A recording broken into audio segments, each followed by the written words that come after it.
श्रावण मास मकर राशि कौनसी धातु संबंधी व्यवसाय रे उन्नति लाभ करेंगे। कर्मक्षेत्र आपण सर्वोत्तम परिसर।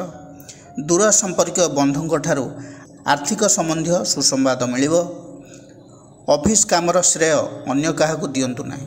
ठंडा जनित रोग पीड़ित हो पारंती।